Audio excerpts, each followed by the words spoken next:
And we have been afraid to get to the root of the issue or even speak about it because we don't want to be called a racist. So what is imposing those low expectations? Part of it is like white academic culture. I'll give you an example. I'm not saying you believe this, but Merrick Garland, the Attorney General of the United States, has come out and said having an ID to vote is racist. That is code for saying black people are too dumb to get a voter ID. Attorney General, do you believe requiring an ID to vote in a federal election is discriminatory? Yes or no? I spoke at the just yes or no? iconic church from which the March for Voting Rights began. Just a yes or no will be fine. The answer is the Supreme Court's decision says that undue burdens on voting rights caused by voter IDs can be unconstitutional, but that What? the burdens, that's right, that's what the Supreme Voter ID can be unconstitutional. It can be, depending on the burdens and the discriminatory way in which they are taken. This is Okay, so do you think it's important to positively identify every voter to ensure that they are a legal voter? I think, as you called it, a legitimate voter. No, you have to be a United States citizen. You have to meet the qualifications to be a voter. It's important that only those people vote. So how do you prove that? I mean, how do you prove what a person is if you don't require ID? I mean, you require ID to get on an airplane. They're not going to let you on an airplane. I don't know what your illegal, experience has been, but I have voted every year my entire life, and I've never been asked to show an identification. I have always been asked to show identification. Well, then we have, but Wow. somehow the democracy has gone on without Attorney that. General Garland, do you believe that illegal aliens residing in the United States should be allowed to vote in federal elections? Yes or no? No. All right, great. We agree on something. You're simplifying a very nuanced, complex argument from the real people who are making it. Is voter ID racist? Obviously not, Charlie. Okay, all right. Do you want to know where the argument comes from? I can eloquently tell you. Eloquently tell me why voter ID is racist or whatever. Certain policies in southern states were proposed that would, like, I think the quote from the person who decided the case was, with surgical precision, target the times where black people were voting and make it like illegal or harder for them to get that to come at that time. And then they were targeting the type of ID that black voters had and making that specific type of ID illegal. That is racist. Perfectly fair. How does that impact today, saying that every citizen, if you need an ID to vote, just that aside, why is it racist? Because we have to have, obviously humans are making those decisions, right? And so if there is still institutional racism and people in power that are racist, we can't trust those institutions to make those decisions without discriminating against people. What institutional racism do we have in this country right now? Over at CNN, Jeffrey Toobin says that because he dislikes Kobach's views, Kobach is, of course, a bigot. Here's part of it. Chris has devoted his career to stopping black people and poor people from voting. I mean, that's been your goal for decades. That is an outrageous accusation. Well, it's completely true. That is an absolutely outrageous accusation. I mean, so if you like photo ID, you're trying to stop people of color from voting? Absolutely. That is outrageous. Absolutely. Chris Kobach joins us tonight.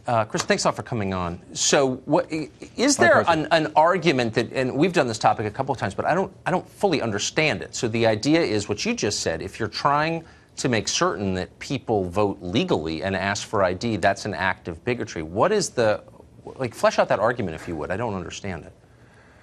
The argument itself is a racist one. The argument is that somehow because of your skin color, you are less likely to have in your wallet a photo ID, or you're less likely to be able to go to a government office and get a free photo ID. It's a ridiculous argument. It's been disproven empirically in state after state. But the hard left, and now increasingly the entire left, keeps making the argument. And Tucker, I went into that debate, that program, thinking we were going to have a cordial debate about birthright citizenship.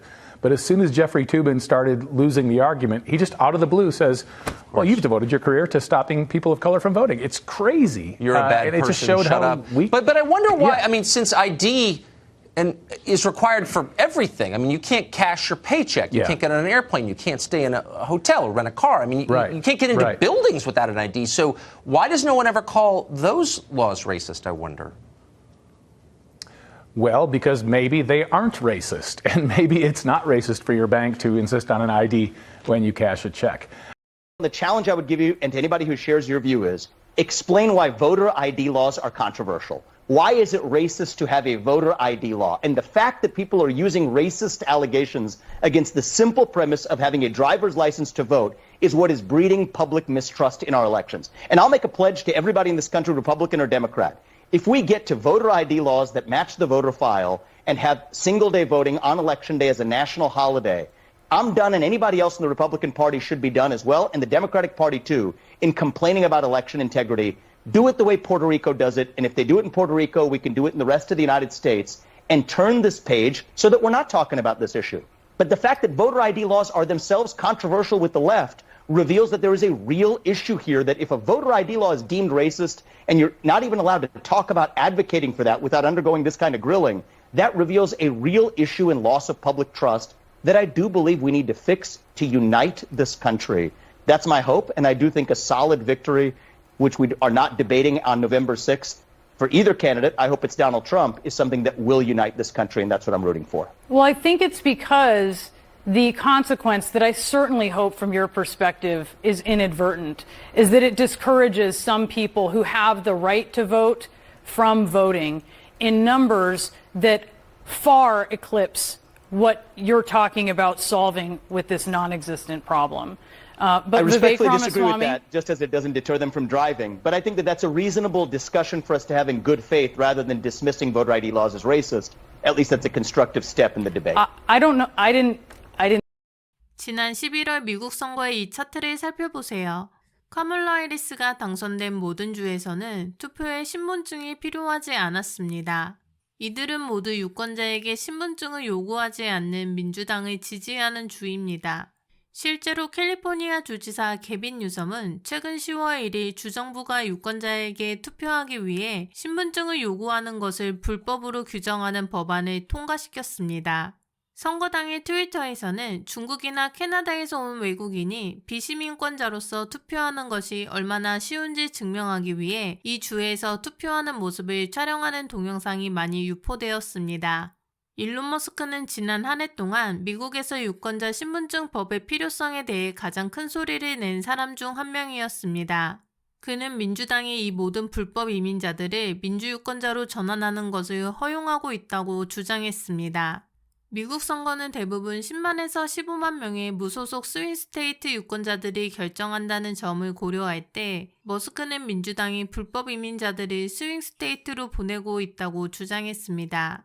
이는 스윙스테이트 7개 주의 이민자 목록입니다. 한 국가가 투표를 위해 신분증을 요구하지 않는 것은 말이 안 됩니다. 거의 모든 것에는 신분증이 필요합니다. 투표를 위해 신분증이 필요한 국가 목록입니다. 하지만 이 요구는 미국에서만 인종차별로 간주되고 있습니다.